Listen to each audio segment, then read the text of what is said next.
ये अलग टाइप के रिश्ते हैं, है कि नहीं? यहाँ धर्मराज युधिष्ठिर वाले रिश्ते नहीं है। पर ये जो फियरलेस नेचर है, ये मैंने श्रीमती मीराबाई में सुना, मीराबाई के जीवन में देखा।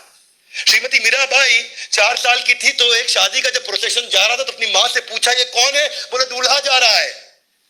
श्रीमती मीराबाई ने कहा मेरा दूल्हा कौन होगा? तो मां थोड़ा पीछे घूमी और बोली ये कृष्ण जो दिख रहे हैं तुम्हें, यही तुम्हारे दूल्हे हैं, यही तुम्हारे पति है। वो बात श्रीमती मीराबाई के दिल में बैठ गई कि यही मेरे पति है। वो बात दिल में बैठ क्या गई, श्रीमती मीराबाई अब उन्हीं की पूजा करने लगी, उन्हीं डीटीज को उन्होंने अपना सब कुछ मान लिया। परंतु और इतना भक्ति करने लगी, इतनी अनन्य, अनन्य का अर्थ होता है ना कोई अन्य, ना कोई, उसको बोलते हैं अनन्य भक्ति, ना कोई अन्य। ऐसा नहीं अलग अलग शेल्टर ले रहे हैं, हम ओटीटी प्लेटफॉर्म की शेल्टर लेते, मीराबाई केवल कृष्ण की शेल्टर लेती। लेकिन जैसे जैसे वो बड़ी हुई, उनकी इच्छा के विरुद्ध सिसोदिया वंश के महाराज भोजराज से उनका विवाह कर दिया गया। वो चाहती नहीं थी, क्योंकि अपने मन ही मन पति कृष्ण को मान चुकी थी।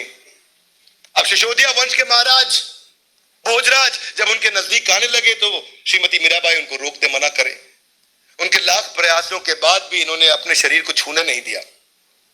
श्रीमती मीराबाई इतनी प्रेम में विलीन थी, इतनी प्रेम में विलीन थी, इन्होंने बहुत प्रयास किए उनके नजदीक जाने के, ये उनको दूर कर देती, वो भी सिसोदिया वंश के राजा। और धीरे धीरे न केवल बुरा माने बल्कि बात इतनी खराब हो गई, इतनी खराब हो गई कि उनको लगा कि अगर तू मेरी नहीं तो तू किसी की नहीं। और जब यह बात हो गई तो किसी की नहीं, तो उन्होंने बड़ी यातनाएं दी। उन्हें कीलों के बड़े बड़े शैया पे लेटा दिया, वो फूलों की शैया बन गई।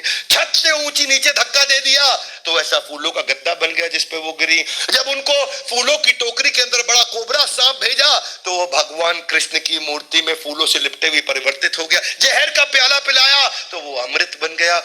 इनको तो डर नहीं श्रीमती मीराबाई को।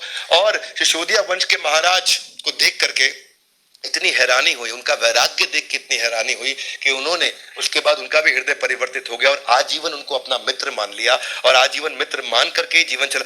ये थी श्रीमती मीराबाई, न खोने का डर न एंगर। हाँ, ये अर्जुन ने जब प्रश्न पूछा कि स्थित प्रज्ञा से का भाषा, तो कृष्ण ने जवाब दिया वीत राग भय क्रोध स्थित धीमुनि रुच्यते। यहाँ बात खत्म नहीं हुई, ये आगे भी चलेगा, अगले श्लोकों में भी आएगा। भगवान शिव के साथ में भी एक कथा आती है, जब जिस समय हलाहल का उत्पन्न हुआ था 14 रत्नों में से, कहां पे हुआ था ये? जब क्या किया गया था?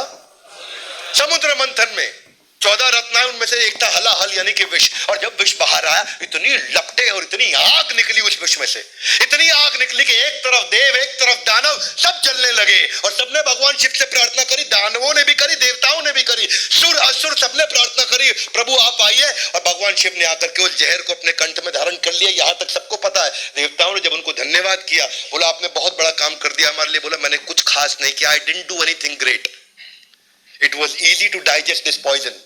इस पॉइजन को डाइजेस्ट करना आसान है, परंतु इस पृथ्वी के जीवन में जो अनुभव करने से जो विष सामने आता है और किसका? भय और क्रोध का, उसको डाइजेस्ट करना असंभव है। और उसी को भगवान कृष्ण ने भगवत गीता में बताया। जो भगवान शिव ने करके दिखाया उसको भगवान ने एक्शन में बताया। इसलिए हम बोलते हैं come on Gita in, everybody come on Gita इन।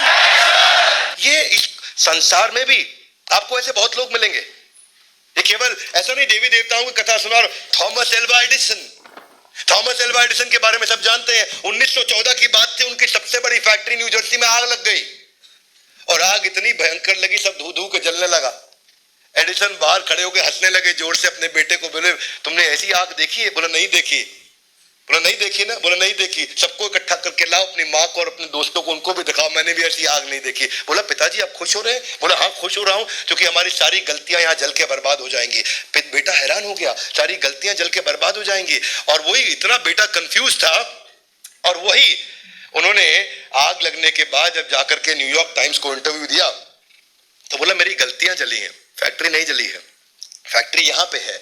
मुझे सब गलतियां जलने से थोड़ी डर लगे, गलती जलने से मैं खुश हो रहा हूं। और अगले 2 साल के अंदर $1 मिलियन वाली कंपनी को उन्होंने $10 मिलियन 2 साल में कन्वर्ट कर दिया, क्योंकि उन्होंने वादा किया था आग बुझते ही मलबा हटा के मैं वापस जुट जाऊंगा। ये है वीतराग भय क्रोध, न खोने का डर और न एंगर। जो डिटैच्ड व्यक्ति है ना, वो संसारी हो या देवी लोक से आ रहा हो, उसको किसी का डर नहीं। ये आदमी डरता तभी है जब उसको अटैचमेंट होता है। वही गौतम बुद्ध ने भी बताया कि अटैचमेंट ही सब चीजों का कारण है, सारे दुखों का कारण है। और अगर ये सीरीज में चलेगा भी, आगे भी भगवान और बताएंगे कि स्थित प्रज्ञा का भाषा। इसीलिए गीता इन एक्शन के सारे एपिसोड देखिए, अपने बच्चों को दिखाइए, अपने मित्रों को दिखाइए गीता इन एक्शन।